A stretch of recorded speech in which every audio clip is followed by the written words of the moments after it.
Gálatas, capítulo 5, versículo 22.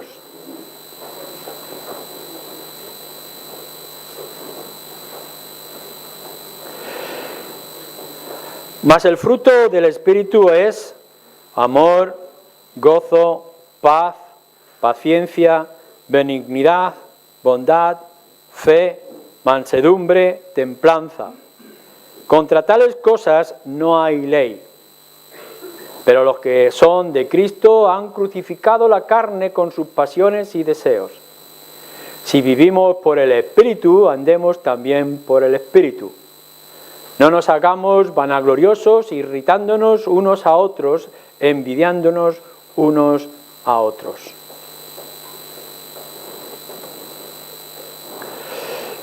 Suponer que en esta mañana, a partir de ahora, yo decido no volver a hablar, teniendo, como Dios me ha dado, la capacidad de hablar, pero yo decido que a partir de ahora, hasta el final de mis días, dejaré de hablar. Además de esto, porque no me parece suficiente, decido que no voy a volver a ver. Es decir, que voluntariamente, aun cuando tengo estos ojos, cerraré mis ojos y dejaré de ver por siempre. Puesto que ya no tengo deseo de hablar, ni tengo deseo de ver, decido no volver a andar. Así que me busco un lugar en mi casa y me siento o me tumbo en mi cama para no volver a levantarme. Puesto que ya he decidido no hablar, ni ver, ni andar, decido también dejar de pensar. No voy a volver a pensar. No sé cómo esto se haría, pero decido no volver a hacerlo. O pensar en cosas simples y ridículas. Bueno, vosotros enseguida tomaréis la decisión de llamar a un loquero, a un psicólogo, o de traer vuestras oraciones porque pensaréis: a Luis se le ha ido la cabeza, está enfermo, algo no funciona.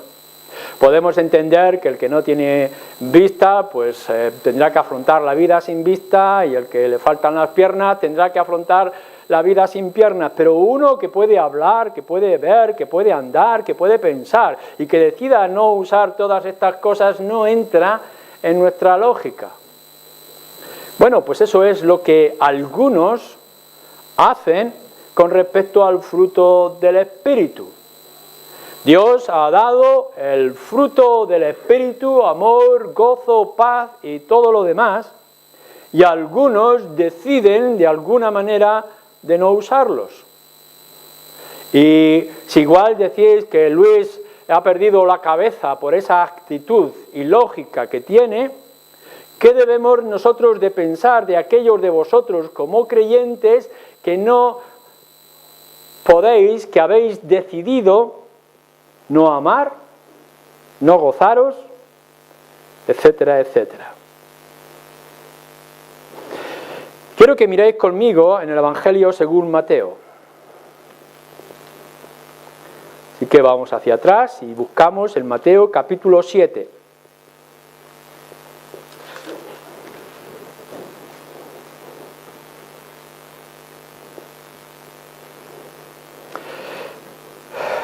A partir del versículo 15, el Señor hace una advertencia. Mateo 7, 15. Guardaos de los falsos profetas que vienen a vosotros con vestidos de ovejas, pero por dentro son lobos rapaces. Por sus frutos los conoceréis. ¿Acaso se recogen uvas de los espinos o higos de los abrojos? Así, todo buen árbol da buenos frutos, pero el árbol malo da frutos malos. No puede el buen árbol dar los frutos o malos frutos, ni el árbol malo dar frutos buenos. Todo árbol que no da buen fruto es cortado y echado en el fuego. Así que por sus frutos los conoceréis. Mateo está hablando de los fariseos y está diciendo qué podéis esperar de hombres como ellos. Pero a la misma vez está hablando de aquel buen árbol que se espera que dé buenos frutos.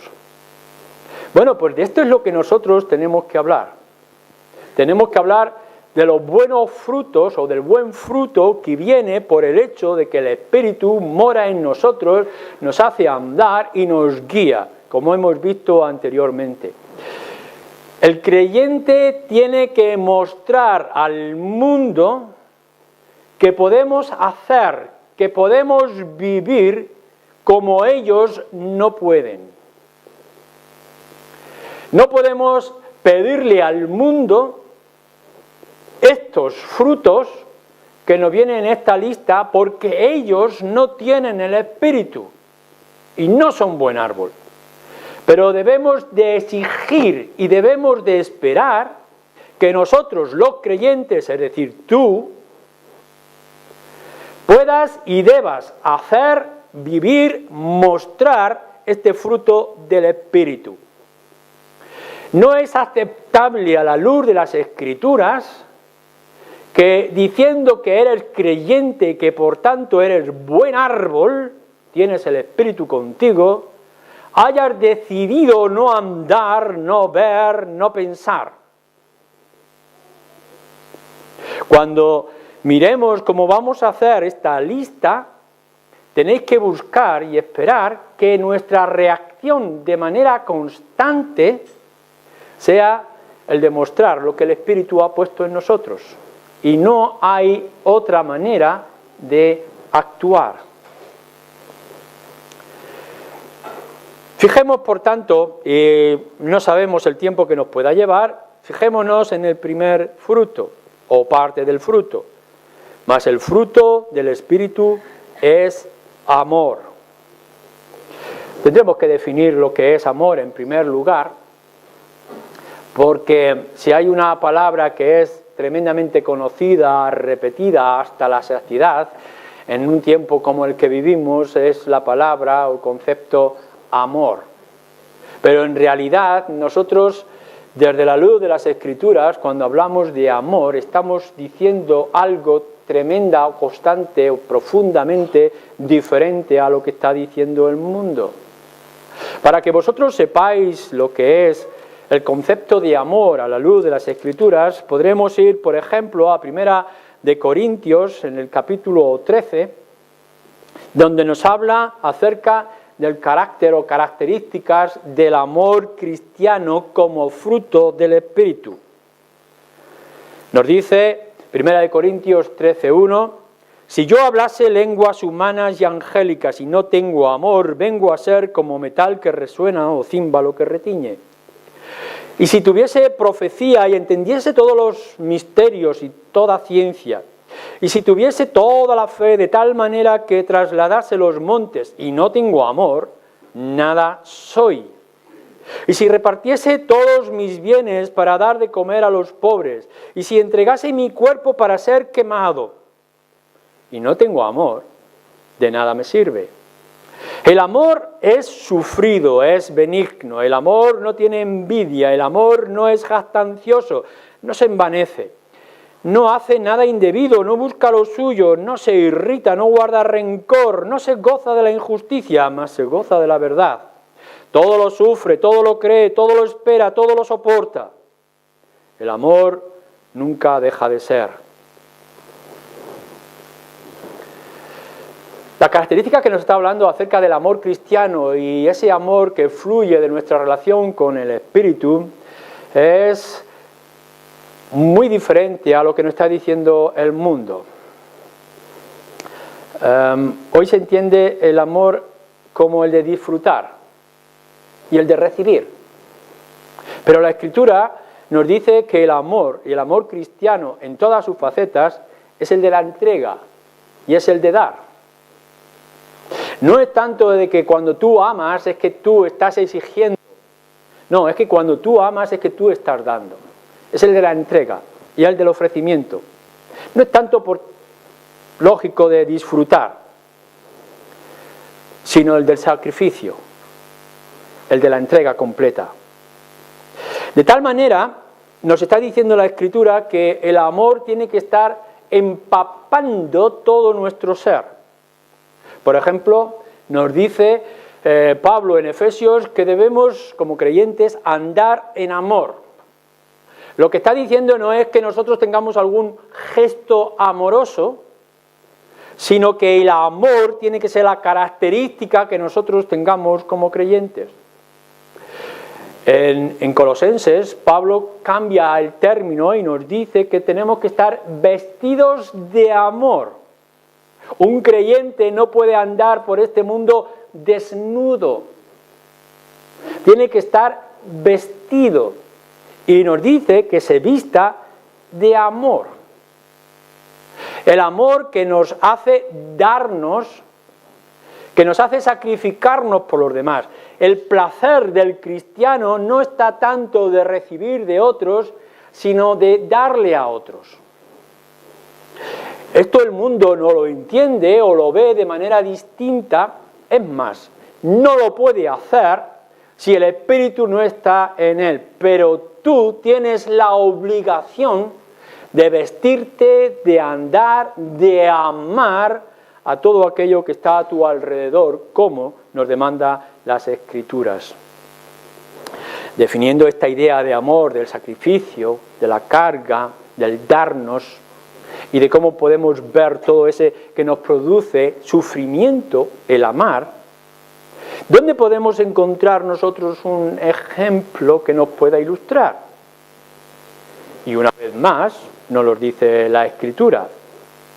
Fijaros, por ejemplo, en Efesios, si pasáis unas páginas de vuestras Biblias, en Efesios capítulo 5,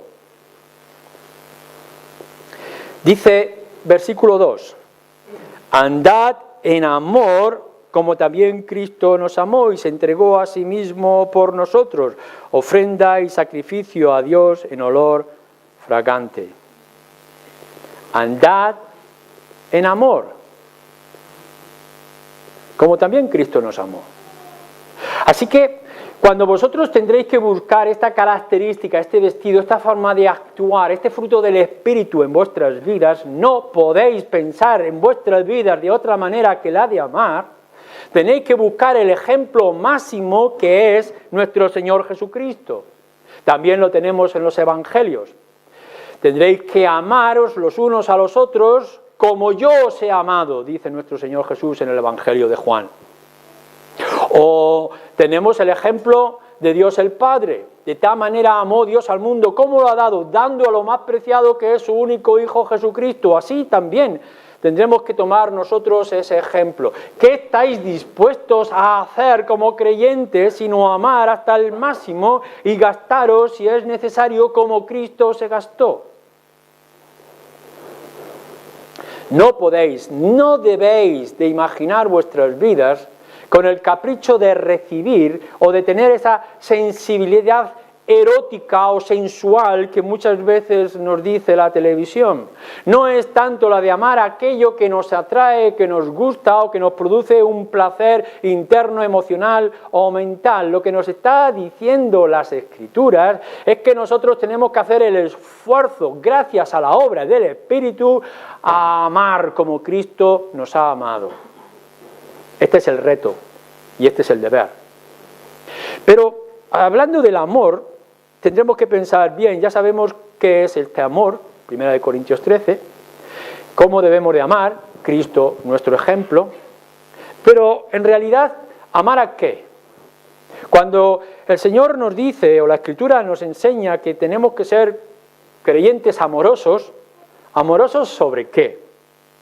Bueno, la Escritura es muy clara. Empieza en primer lugar desde el Antiguo Testamento al Nuevo. Amarás a Dios sobre todas las cosas. Y lo amarás con todo el ser.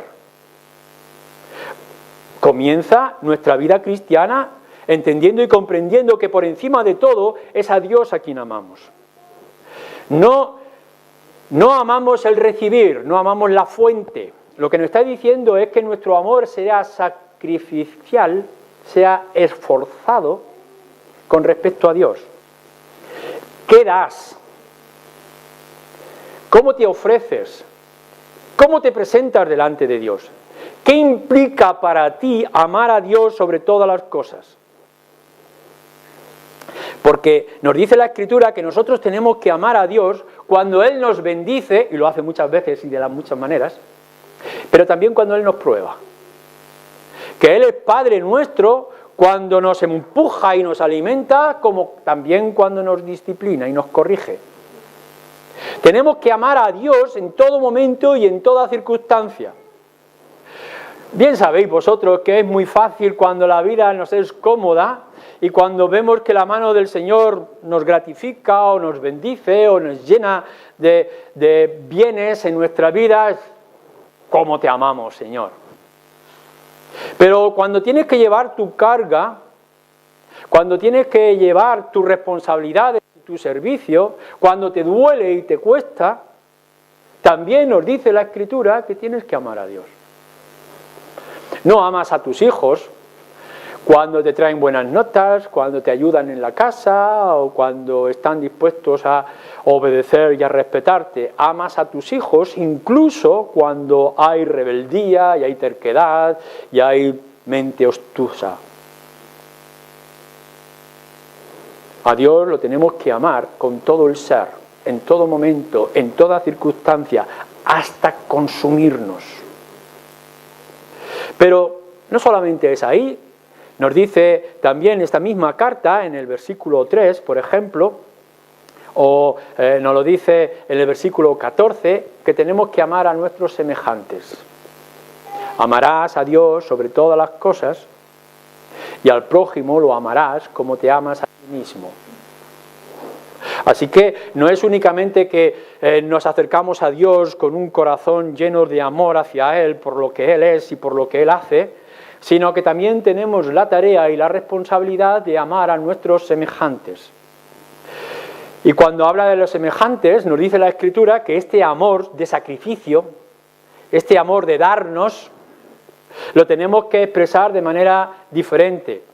Por ejemplo, nos dice que nosotros tenemos que amar a nuestros hermanos y eso implica una serie de responsabilidades, como por ejemplo llevar las cargas los unos de los otros, como nos va a decir más adelante Pablo en esta carta, que implica que nos formemos como familia y nos atendamos como familia y que tengamos atenciones como somos familia en la fe. Pero también nos dice que tenemos que amar a nuestras esposas y a nuestros esposos, pero de manera diferente. El amor del sacrificio, el amor esforzado, como característica del Espíritu, también se tiene que notar en nuestra relación de pareja o de matrimonio o de familia. No amas a tu esposo o a tu esposa cuando las cosas van bien y cuando sois tiernos el uno al otro, sino cuando hay también tirantez y hay dificultades que tenéis que afrontar juntos. El amor tiene que estar allí siempre. Maridos, amar a vuestras mujeres como Cristo amó a la Iglesia. Tenemos que amar a nuestros hijos hasta el punto de no irritarles, pero también de corregirles y exhortarles. Es decir, que si bien este amor es un término general para nuestro prójimo, entendemos que lo tenemos que expresar de manera diferente dependiendo de nuestra relación y de nuestra cercanía los unos con los otros. Nos dice, por ejemplo, también la Escritura que como creyentes nosotros tenemos que amar a nuestros enemigos. Y lo dice, por ejemplo, cuando leéis el Evangelio de Mateo, que amamos a nuestros enemigos poniendo la otra mejilla. Y si nos dicen que caminemos con él una milla, pues damos 2. Y si nos piden la capa, estemos dispuestos a dársela. Es decir, que no solamente tenemos que amar a nuestros amiguitos, a los que nos sentimos identificados, sino que tenemos que también amar a nuestros enemigos. ¿No entendéis la fuerza y el poder que tiene este fruto del Espíritu en una sociedad como la que estamos viviendo? ¿Hasta qué punto nosotros podíamos cambiar y transformar si de verdad fuéramos creyentes que somos movidos a este amor profundo que dice las Escrituras y que emana del Espíritu? Cuando el mundo entero pudiera ver hasta qué punto amamos a Dios sobre todas las cosas. O de qué manera amamos a nuestras familias, y amamos a nuestras mujeres y a nuestros hijos. De cómo funciona nuestro hogar, de cómo estamos dispuestos incluso a amar a nuestros enemigos. Esto no lo entiende el mundo, pero nosotros lo podemos hacer. Y tenemos que esforzarnos a hacerlo. Nos dice la Escritura, Juan, en sus cartas, que nosotros tenemos que amar todo lo que es santo, todo lo que es justo, todo lo que es bueno. Nos dice Juan, tenemos que amar la verdad. Nunca podemos amar la mentira. Claro que hay cosas que tenemos que rechazar, como la mentira, o el odio, o la envidia, o toda la obra de la carne que antes hemos estado leyendo en otras ocasiones que nos cita aquí.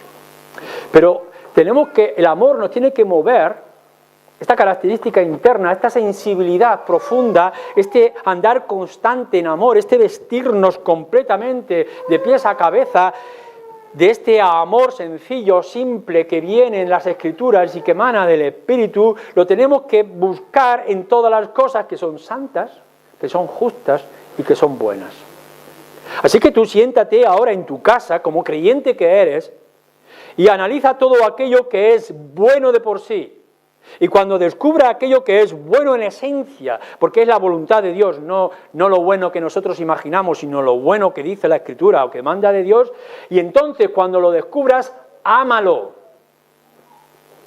Y entre todas las ideas y todos los sistemas que nos tengan que gobernar desde el interior, a todo aquello que sea en nuestra sociedad, todo lo que es justo, ámalo. Tienes la obligación de que todo aquello que sea bueno en esencia, según la palabra, y todo aquello que sea justo y digno, tienes que amarlo. No puede pasar desapercibido delante de tus ojos. No puedes ser indiferente. De la misma manera que con una gran facilidad ante una cosa hermosa o atractiva, o ante ese rayo de sol que amanece en las mañanas, o ante esa música que escuchas sublime en tu oído y capta tu atención y tienes que dejar todo lo que haces para observar aquella maravilla o para escuchar aquella música, de la misma manera nos dice la Escritura que cuando tú descubras algo que es justo, algo que es bueno o algo que es santo, tienes que amarlo. Tienes que detenerte y tienes que amarlo. En otras palabras, y como conclusión aquí, tienes que amar todo lo que Dios ama. Y así también tendrás que aborrecer todo lo que Dios aborrece. No tienes que amar solamente lo que a ti te gusta o lo que a ti te acomoda, sino que tienes que ir a Dios y por tanto tienes que ir a la Escritura y ver qué es lo que Dios ama y por tanto tú tienes que amarlo. No hay vida cristiana en ti si este amor no fluye en ti. Tienes que preguntarte cuál es tu situación espiritual, si este conducto, si esta fuente, esta gracia no se encuentra en ti. El elemento más extraordinario que supera, como hemos leído en 1 Corintios 13, a todas las demás cosas, aun cuando fueras quemado por toda tu constancia, aun cuando tuvieras la mayor caridad con todo lo que te rodea, etcétera, etcétera, si no hay amor, de nada te sirve y nada te vale. Segundo elemento que vemos aquí, el gozo. Una vez más, tenemos que decir que es uno de los términos que es más contrariado o más cambiado en la sociedad en la que estamos viviendo y lo que nos está diciendo también la Escritura. El gozo es la relación que nosotros tenemos de felicidad con Dios por causa de Dios en Cristo. Filipenses capítulo 4, versículo 4.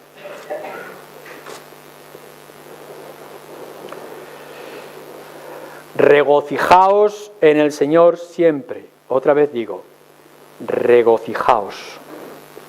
Este gozo es constante a lo largo de todas las Escrituras.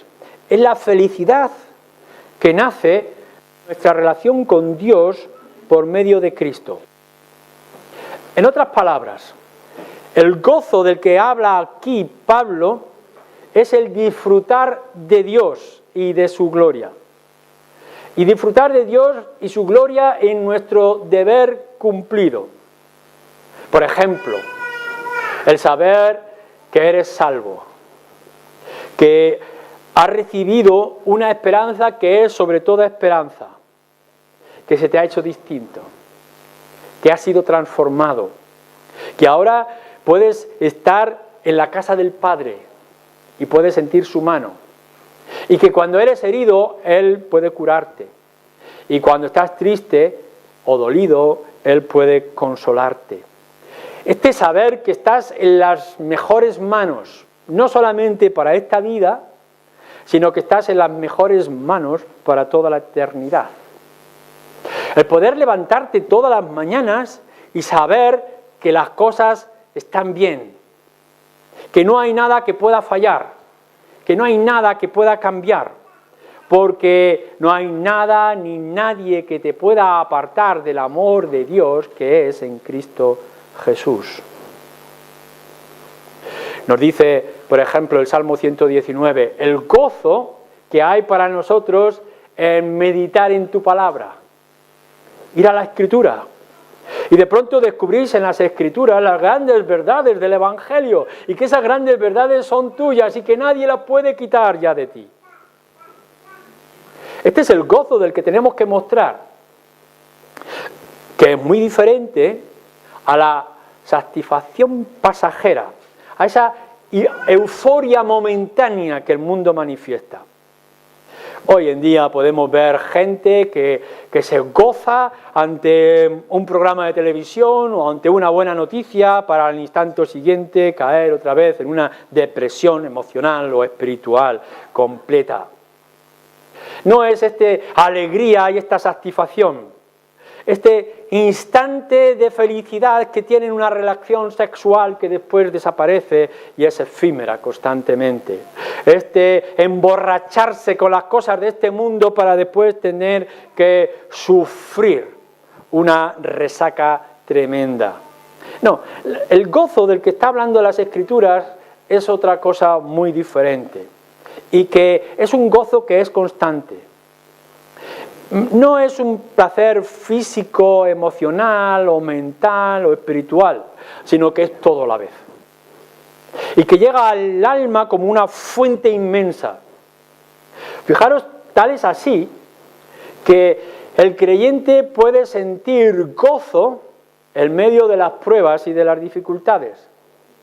Pablo dice en 2 de Corintios, capítulo 6, versículo 10, entristecidos, sí, pero siempre gozosos. Uno puede llegar y pensar, el mundo no lo va a entender. ¿Cómo es que esta persona puede estar triste y a la misma vez gozoso? ¿Cómo es que puede estar sintiendo el dolor de la llama en la hoguera del martirio y a la misma vez cantar de satisfacción por estar en la presencia del Señor? ¿Cómo es que el primer mártir que vemos en el libro de Hechos pueda estar cantando ante la presión o el apedreamiento que estaba sufriendo Esteban? Es el gozo, es saber que estamos en las mejores manos, que todo está bien en nuestro Señor, entristecidos, pero siempre gozosos. ¿Es esto así? ¿Está este gozo en tu vida? ¿O la mayoría de las veces estás en una depresión, desgana, tristeza, amargura, vida insípida? ¿Cuántos nosotros cristianos lo único que somos gente gris? Es verdad que venimos ante la alabanza, que tenemos el culto por la mañana y que cantamos todos gozosos para terminar nuestra música, ir a nuestras casas y olvidarnos de todo esto.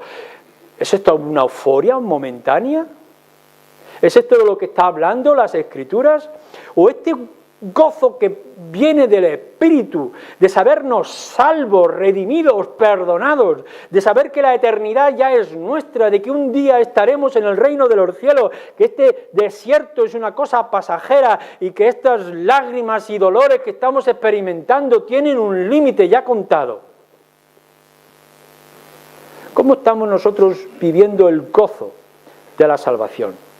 Devuélveme el gozo de la salvación. Ayúdame a experimentar este primer amor. No permitas que yo pierda esta comunión contigo. ¿Cómo es este gozo? ¿De dónde viene? Nos dice el 1 Corintios, por ejemplo, que es el gozo en la verdad. Cuando nosotros profundizamos, como hemos dicho en el Salmo 119 o en otras partes de las Escrituras, y nos damos cuenta de que se nos han hecho promesas que son firmes y seguras y que las tenemos nosotros. Gozarnos en la verdad de Dios, en las promesas de las Escrituras.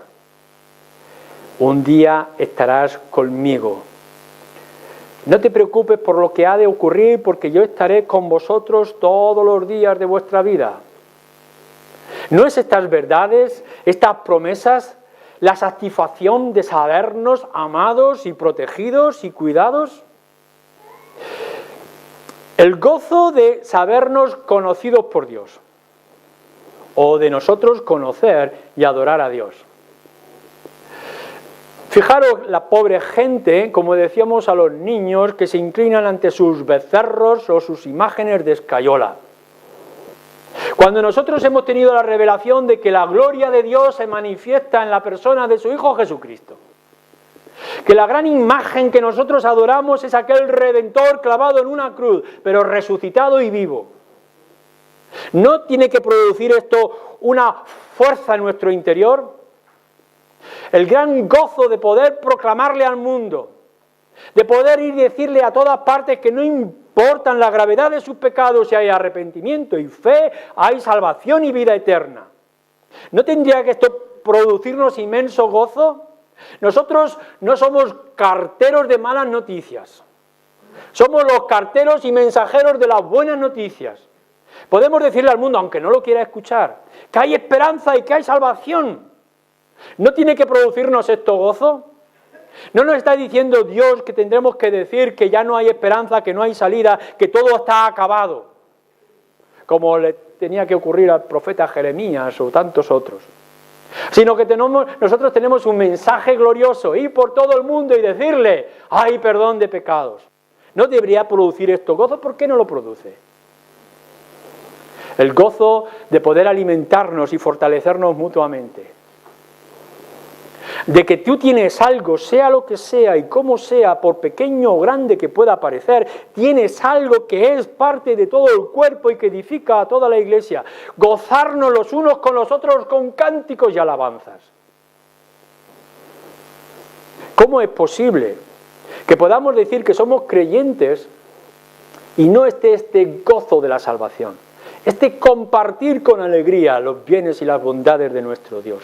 El poder salir a la calle y decirle que hay esperanza para el pecador que se arrepiente y decirle al creyente que puede cambiar su vida y mejorar. Compartir todo lo bueno que tenemos. Si no hay amor y no hay gozo, eres el que voluntariamente deja de hablar, de sentir o de experimentar todo aquello que ha puesto Dios a tu alcance. Pero déjame, en tercer lugar, el otro término que es igual de importante, que en muchas ocasiones viene en las Escrituras: amor, gozo y paz. Bueno, la Escritura nos lo dice claramente, que la paz es la paz de Dios y la paz con Dios. Es la paz que emana de nuestra relación con Dios en primer lugar. Y una vez más, igual que el gozo, es la paz que emana de Dios por medio de nuestro Señor Jesucristo. El Señor Jesús en el Evangelio de Juan, en el capítulo 14, lo dice de una manera muy clara: mi paz os dejo, mi paz os doy. No como el mundo la da, no como el mundo entiende la paz, sino la mía. ¿Y cómo es esa paz? Bueno, en que nosotros, siendo enemigos, siendo opuestos, habiendo rechazado a Dios, Romanos 5, hemos sido aceptados por Él. Aun cuando éramos pecadores, Cristo murió por nosotros. Esta es la paz de que estamos hablando. No está diciendo que no hay problemas, que no hay conflictos, que no hay lucha. Por supuesto que la hay. Lo hemos dicho anteriormente en otras ocasiones. ¿Acaso no estamos constantemente luchando contra esta obra de la carne que nos asedia? ¿Acaso no tenemos un conflicto inmenso con este mundo seductor y engañoso? ¿Acaso no tenemos que poner nuestro escudo ante todos los dardos del maligno que siempre está dispuesto a devorarnos. Por supuesto que hay conflictos, por supuesto que hay guerra. Pero lo que nos está diciendo la Escritura es, en Cristo hay paz, hay sosiego, cuando tenemos paz con Dios. El sentirse seguro y cómodo. Esto lo presenta la Escritura de esta manera. Mirad, tenemos nosotros que estar en guerra, estamos en un conflicto, pero estamos detrás de una muralla que no nos puede dañar, no nos puede destruir. Es como aquel que arroja sus piedras de ataque, sus dardos por encima del muro. Podemos ser heridos, pero no destruidos. Estamos seguros. Y además estamos en el lugar cómodo. La Escritura nos dice que nosotros ahora somos soldados de Cristo y que tenemos que luchar, pero estamos cómodos en esta seguridad que Él nos da, en que nada ni nadie nos puede arrebatar ya de su mano. En este conocimiento que tenemos de la sabiduría de Dios, los planes. Uno podrá decir, bueno, yo tengo que afrontar esta tarea, este conflicto y no saber lo que voy a pasar. Puedo ganar y puedo perder. Y a veces esta inseguridad nos crea temor. ¿Y si no puedo? ¿Y si no vale? Pero lo que nos está diciendo las Escrituras es otra cosa. Nos está diciendo, tú lucha, que la victoria es tuya. Estás seguro. Tienes que trabajar, eres responsable, sé fiel, pero no te preocupes, porque no habrá nada ni nadie que te pueda arrebatar lo que ya es tuyo. Que ya tienes un lugar, tienes un reino, tienes una herencia, tienes un tesoro que nada ni nadie puede tocar. Así que lo que nosotros es, vamos a ganar lo que ya estamos ganando. Vamos a luchar por lo que ya es seguro. Es la paz de la que nos está hablando la Escritura. El saber que Dios tiene el control de todas las cosas. Que no está en las manos de Satanás, por príncipe del mundo que sea. Que no está en las manos de este ejército espiritual invisible que nos ataca. Que estamos bien, seguros en el plan de Dios. Y la paz de Dios guardará nuestros corazones. Filipenses, capítulo 4, versículo 7. Mirad, no confundamos la paz que nos está diciendo la Escritura, la paz con Dios, en Cristo Jesús, que nos hace estar seguros en medio de la lucha, con la paz de la que habla el mundo. La paz que habla el mundo es de la indiferencia y el sepasotismo. Es la falta de conflicto. O a veces incluso la de adaptarnos al enemigo. No te metas en problemas, tú apártate de todo, cuando tengas conflicto métete en tu casa, enchufa la televisión con el programa más absurdo y entretente. Es de decir, pasa de todo. No, esto no es lo que dicen las Escrituras. Las Escrituras no dicen que cierres tu oído, tu mente, tu sabiduría, tu sentido común a las cosas que hay a tu alrededor. No te dice que te adaptes al enemigo y que te dejes llevar. Cuán fácil es echarnos al río y que la corriente nos lleve donde nos quiera llevar. No, esto no es lo que dice la Escritura. La Escritura dice que hagas frente al enemigo, a todos los enemigos del Señor, lucha con todas tus fuerzas, vence al mal con el bien, pero no te preocupes, porque hay orden, y un orden establecido en las manos de Dios. Salmo 119, una vez más. Mucha paz, dice, hay para los que aman tu ley. Coge las Escrituras y muestra aquí todo el código de comportamiento y de actitud y descansa. Si amas la palabra de Dios, si es parte de tu propia vida, encontrarás paz. Porque tienes el mejor general, sirves a la mejor bandera, tienes la más gloriosa de las esperanzas. La paz que nos viene por el conocimiento de la verdad, de descubrir que todo está conquistado, todo está hecho, no hay nada más que hacer, Cristo lo ha hecho en la cruz, consumado es. Y cuando nosotros vemos que en Cristo está todo conquistado, qué mejor cosa que ponernos en su ejército y ser parte de sus soldados. Pero no solamente esto, la Escritura nos dice que esta paz es pacificadora. ¿Recordáis nuestro Señor Jesús en las bienaventuranzas, Mateo 5? Bienaventurados los pacificadores. Porque una de las grandes cosas que tiene esta paz es que es contagiosa. si somos capaces de transmitirla. De poder decirle a la gente, tú puedes tenerlo. De poder ser pacificadores en medio de los hermanos. No es únicamente que tú no te metas en problemas, sino que te metas en los problemas de otros y los soluciones. Esto es posible. En este mundo tendremos siempre conflictos. Siempre va a haber guerras, porque no entienden esta paz. Lo que no es comprensible es que los hermanos se devoren, como dice un poco más adelante, si esta paz tiene que fluir en nuestra relación o dependencia del Espíritu.